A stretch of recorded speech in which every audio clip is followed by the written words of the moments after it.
Welcome back to my course Industrial Biotechnology. I was discussing about the citric acid fermentation process. Also, I discussed about the submerged fermentation process, which is largely used by the industry. And then, what is the that flow diagram of this whole process? A process flow diagram that I try to discuss both process flow and block flow diagram, and we have come across that we have three part we have in the in any industry. We have upstream processing, then we have bioprocess, then we have downstream processing. Upstream processing mostly deal with for the preparation of the media, air sterilization, medium sterilization, and inoculum preparation. And downstream processing usually deals with the purification of the products. Now, in case of citric acid industry, there are so many downstream processing involved. Now we'll discuss those processes in details. Let me first discuss that how the calcium citrate precipitation take place. This is citric acid, and this is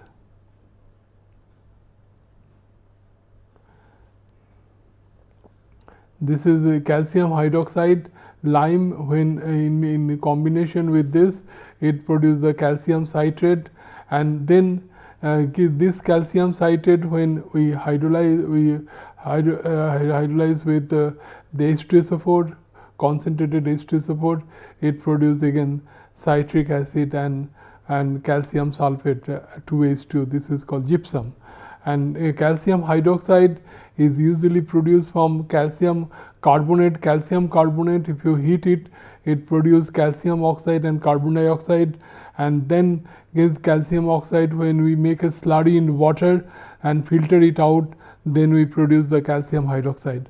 So this is the kind of stoichiometry of this process. This will be very much required to know that how much calcium hydroxide is required for the precipitation of lime. We can also find out how much of sulfuric acid required. We can also calculate to find out how much gypsum is produced in the fermentation process. Now, another sample calculation I want to show you in the particular citric acid fermentation process. Suppose we are using 200 cubic meter of this batch fermentation process, and sugar concentration is 200 grams per liter.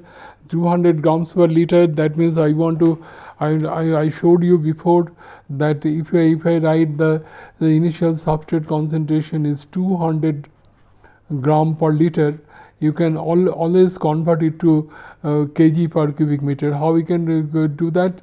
I can write 1 cubic meter is equal to 1000 liter, and 1 kg is equal to 10 to the power 3 gram. So this gram will cancel, this liter will cancel, this will cancel. So this will be equal to 200 kg per cubic meter. So you can easily convert to that unit what we have done it here. And then sugar input in the fermenter, this is the volume, 200 cubic meter, then 200 you can multiply it, and if you divide it by 1000, then you will get this will be, if you multiply, you will get the kg, but if you divide by 1000, because 1 metric ton, MT is the metric ton, is equal to 1000 kg. So you can, this is the total metric ton of cane molasses required for one batch is about 40 metric tons. Now, in the fermentation process, I forgot to mention that all the fermentation process we should have a rapid estimation technique. I can give the example of citric acid industry. Actual citric acid estimation process takes 1 day, but when your plant is in operation, it is, if you take your decision after 1 day, it is too much. It is not, you will be having lot of loss in the in process. So we shall have to find out a rapid estimation technique. It is not exact estimation, but it gives you some information whether your citric acid concentration during the fermentation is increasing or it is coming already in the plateau. So for that, what technique we use? We use the titometric technique. We use we use some sodium hydroxide solution, and we try to titrate that, and we find out that how much sodium hydroxide one normal sodium hydroxide or 0.1 normal sodium hydroxide solution required to increase the pH to 8.6. We have a standard chart. From that we can find out that if this much milliliter is required, this is equivalent to this much of acid. So from that we can easily calculate how much acid is there. Now if you during the this procedure hardly takes couple of minutes. So this will help us to find out that whether acid formation is increasing in the fermentation process or not. So when you will find that it is almost coming constant, then we stop the operation and do the harvesting. So I want to point out that total acid concentration we usually estimate in the industry. So here we have that I try to find out that how we calculate the citric acid and total acid residue. Now this is the regular sample. This is analyzed by taking the sample at the regular interval, total acid concentration, citric acid concentration. Finally we do that. Let us assume the total acid concentration after 124 hours of fermentation is 14.82%. Now this is weight by volume. That means if you actually it will come 148.2 kg per cubic meter, and that is equal to 0.1482 metric tons per cubic meter. Now if the citric acid concentration is 14.15%, because it will be little bit less than that, then it is coming. This is the typical estimated value in the industry I am showing you. And then this, if we assume the downtime of the fermenter is 12 hours, and then we can easily calculate that what is the yield of total acid. How we can calculate the yield of total acid? Total acid production will be what? This into 200 cubic meter. This is the total acid. Am I right?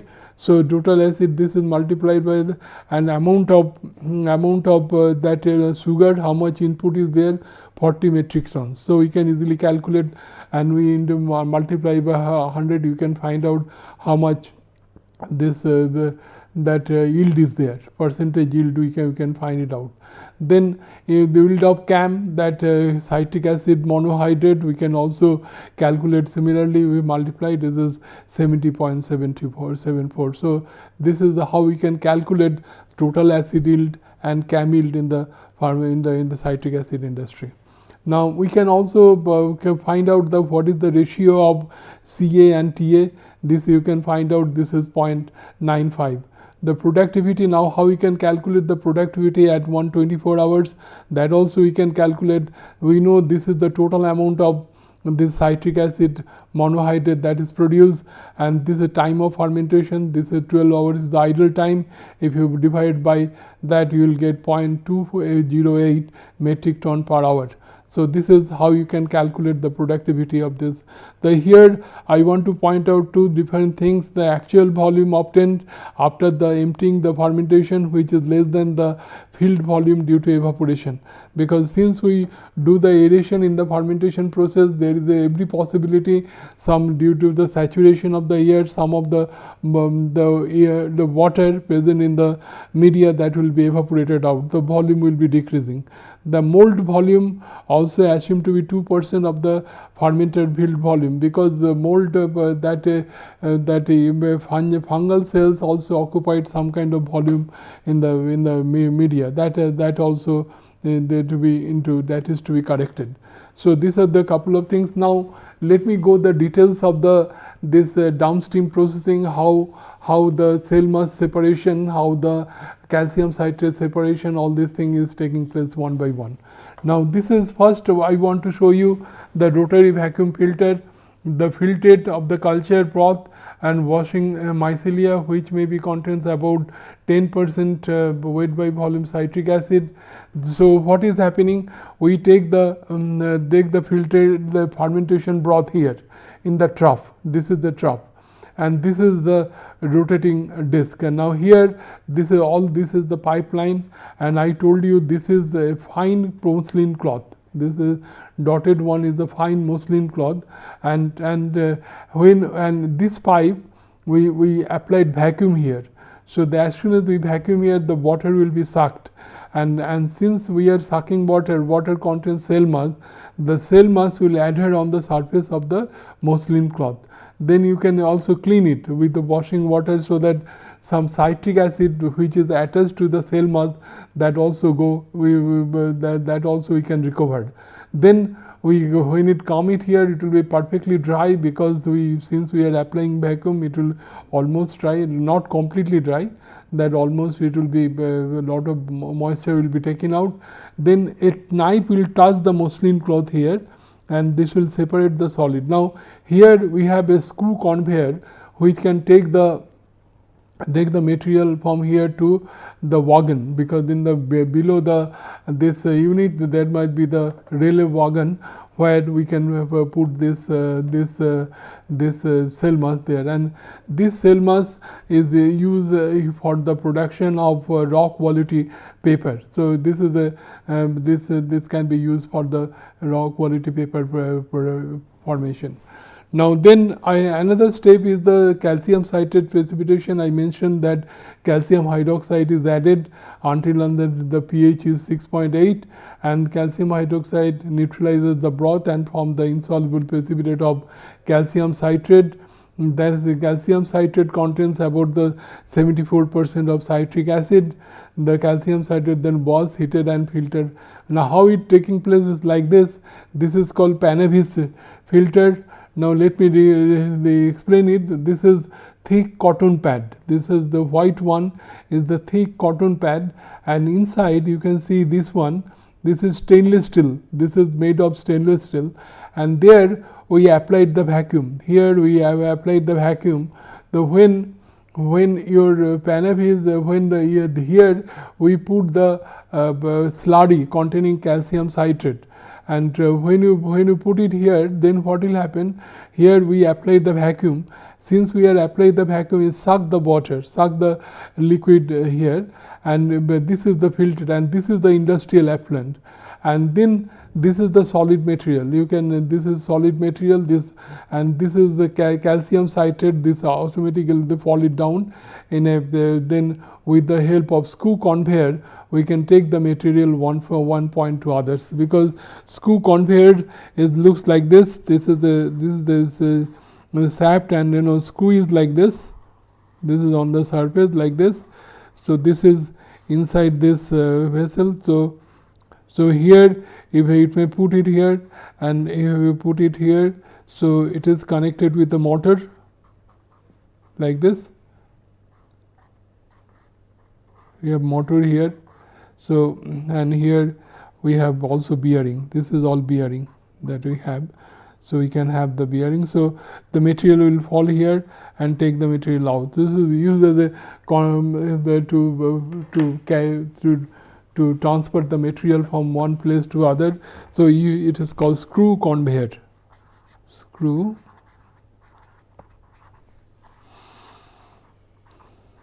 conveyor. This is called screw conveyor. This is largely used by the industry.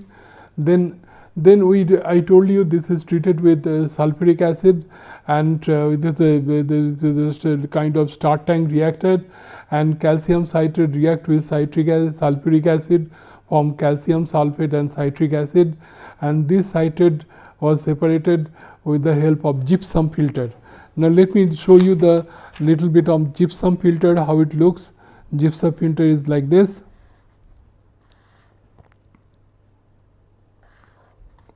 So here we have thick cotton pad here.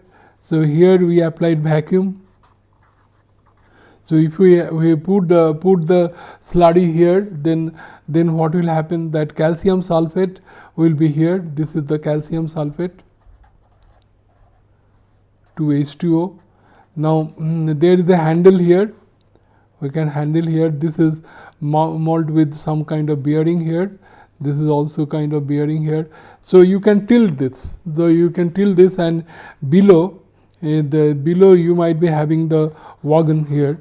So you can this material will fall down automatically the wagon. This is the railway wagon, and take the material out. And this is, I told you, this gypsum is used as a is used in the cement industry. So then then this citric acid contains some kind of color material. This color material is removed with the help of activated charcoal, and then after activated, it passes through the evaporator. And I explain how the evaporator, it is tubular evaporator. It is like this. So here we have steam. This is the steam for heating purpose, and here you have citric acid. So it is comes here like this. Then ultimately we throw it in a particular kind of vessels like this, or like that we have cyclone separator type of things. So when you throw it out, here vapor will go out, and here concentrated liquid will come out. Concentrated liquid will comes out. So this is the process through which we can have concentrate the liquid, and then this passes through, and this is the process through which we can remove the color. We can pass the crude extract here, and this is the activated charcoal. Then we can regenerate the activated charcoal here, and this is again we take it here and fill it, and we get the decolorized extract. This is for now. And then we pass it through the crystallizer. I showed you the crystallizer. That is I told you that crystallizer is simple, the kind of vessel, that reacting vessel, and this is usually the insulated. I told you this is insulated because we maintain the temperature as around 10 degrees centigrade. And I told you the citric acid has a transition temperature of 36.6 degrees centigrade. Lower than 36.6 degrees centigrade, citric acid monohydrate formation will be there. Now this is the agitator, and anchor agitator might be used because which has less friction, because this is usually move very low RPM, 1 RPM. 1 RPM is very low, because if we move this very high RPM, this will affect the crystallization process to a great extent. So little starting is required, just which help in the crystallization process. The degree of purity of the citric acid depends on the purpose for which it is required. For instance, pure form of citric acid needed for the use of food preparation, while the industrial purpose we require crude, because even if its color is there for industrial purpose, now crystals of citric acid looks like this, is perfectly white powder. You can see how it looks. Now citric acid can be produced in two forms. I already mentioned that monohydrate calcium, the citric acid monohydrate and citric acid anhydrous. These forms are required additional purification step to reach the that desired purity. Now monohydrate contains 1 mole of water molecule every citric acid molecule, and requires repeated crystallization under the water content is approximately 7.85%. Now after the crystallization process, it passes through the centrifugation machine. Just in the continuous centrifugation machine, when you pass through the crystals will throw to the periphery of the crystallizer, and liquid will be collected from the middle, and that liquid contains about 30% of citric acid, that is called the mother liquor. And solid crystals, we take it out, we wash it, and then these crystals we passes through the dryer, what you call drum dryer. Drum dryer also looks like this. I can explain a little bit how the drum, this is called drum dryer, is used.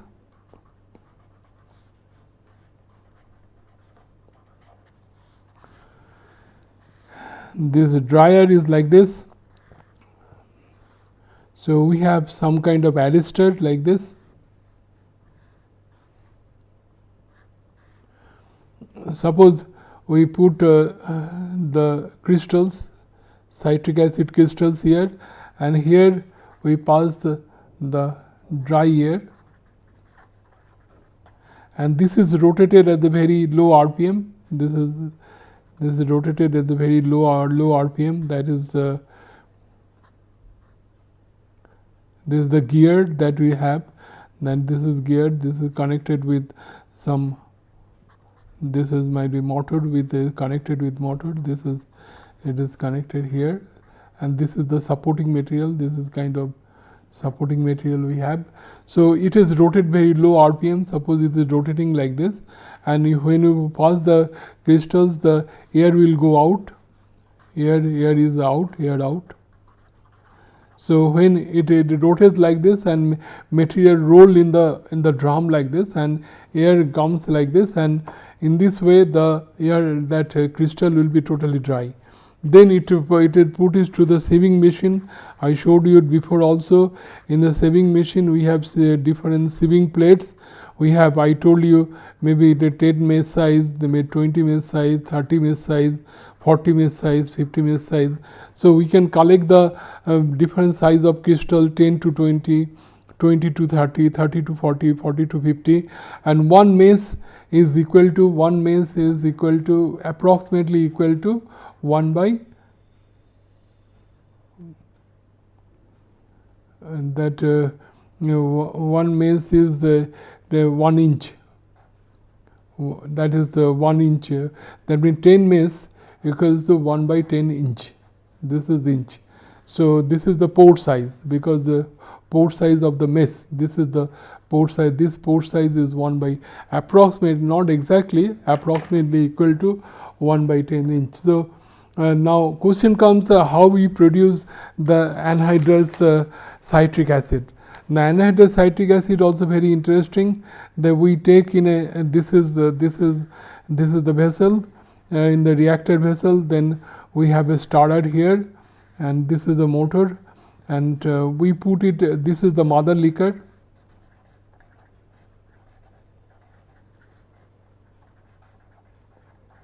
And we put here, we put a cam, and when we put the water molecule present in the cam, that will go in the mother liquor. We'll get here, we get the citric acid anhydrous. Now here the temperature we maintain about 40 degrees centigrade, because transition temperature I told you that 36.6 degrees centigrade for calcium. This is for the production of citric acid anhydrous. So citric acid anhydrous production, let me repeat it again. What is saying in this is just a kind of a reactor vessel, that here we take the mother liquor. Mother liquor contains 30% of citric acid, and then we take cam that is crystals we take, we put it here, we put the starting, then water molecule present in the cam, that will in the go in the soluble form, and with the whatever solid that will remain there, that is citric acid anhydrous, and it will just look like perfect powder. It is not like crystals will give you citric acid monohydrate will give you some gloss, but this citric acid anhydrous is just like a powder. This is used in the pharmaceutical industries. Now I want to solve you two problems which is related with this citric acid industry. I hope this will be useful for you. Citric acid is produced from cane molasses containing 48%.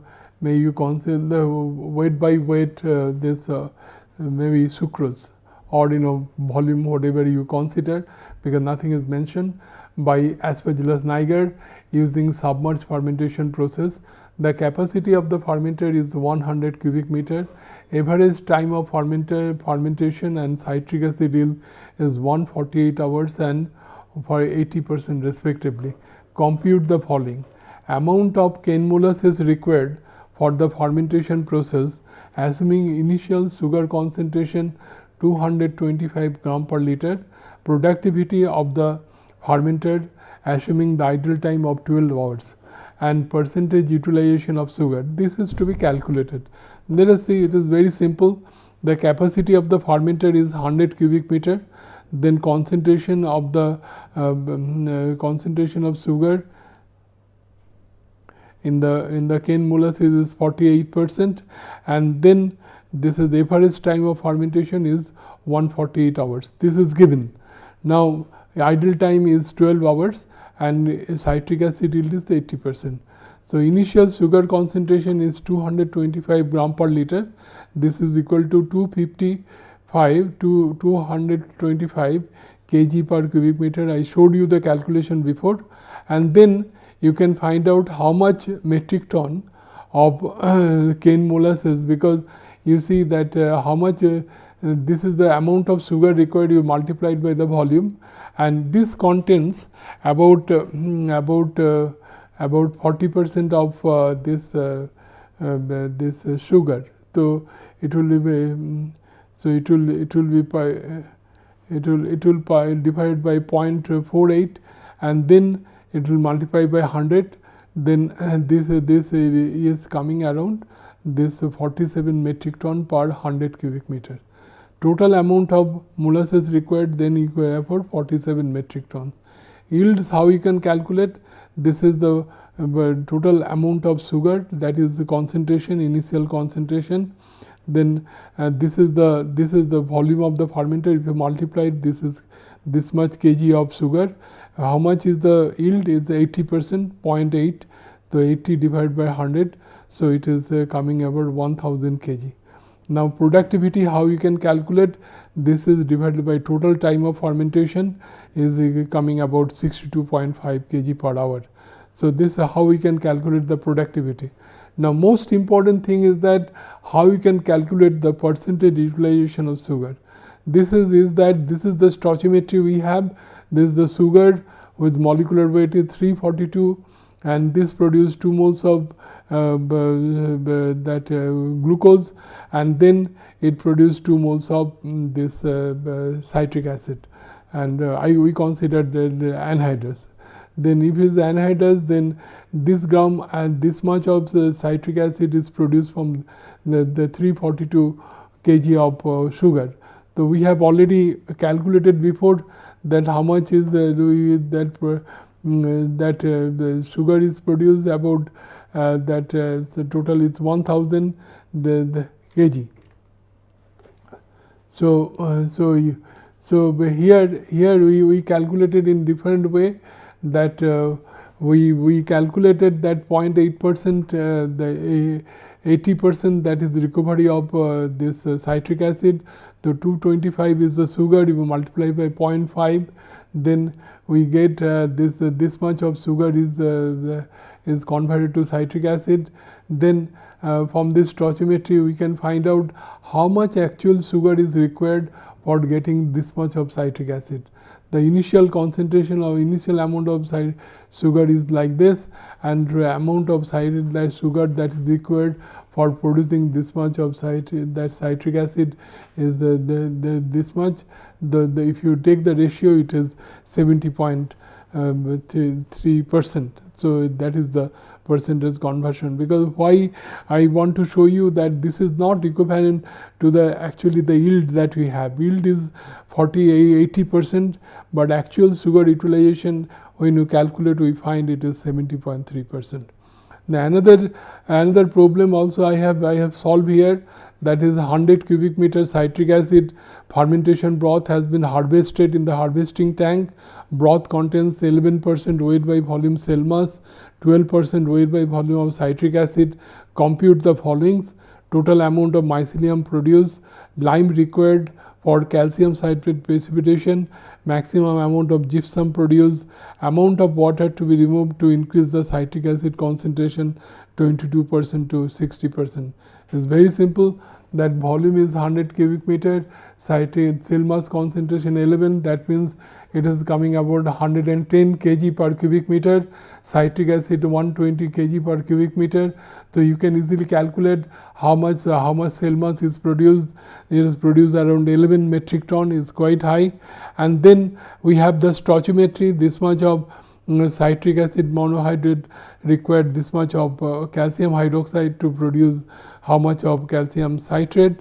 So amount of citric acid required produce is this much of 12 metric ton of citric acid. Then from this stoichiometry we get for 420 citric acid required 222 gram of calcium hydroxide. So for this much 12 metric ton how much is required, we can calcium hydroxide required we can easily calculate. So this is about 6.34 metric ton of calcium hydroxide required. I told you calcium hydroxide is produced from calcium oxide. Now how much calcium oxide required, that we can just see this unitary method through which we can find out that how much calcium oxide is required. Now finally we shall have to find out how much gypsum is produced. Now this is the stoichiometry we have. This is the citric acid monohydrate with calcium hydroxide produce the calcium citrate. Now question come, how much calcium citrate is produced? It is 16.2. Now this calcium citrate again converted to 516 gram of gypsum. From the stoichiometry we can find out how much gypsum is produced, that is 14.7 metric ton. Then finally we want to find out how much water is to be removed to increase the citric acid concentration from 22% to 60%. This is simple material analysis. 2200 into 16 into V.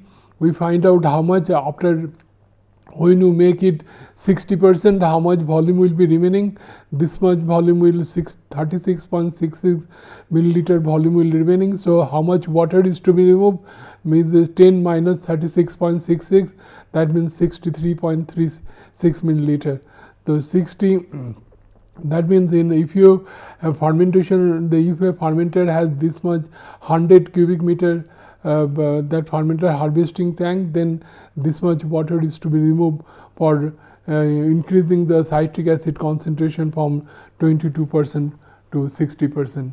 Let me end this lecture. I hope you understand this citric acid fermentation process in details, and I try to discuss this process in details, and also at the end I try to discuss the numerical associated with this problem. Thank you very much.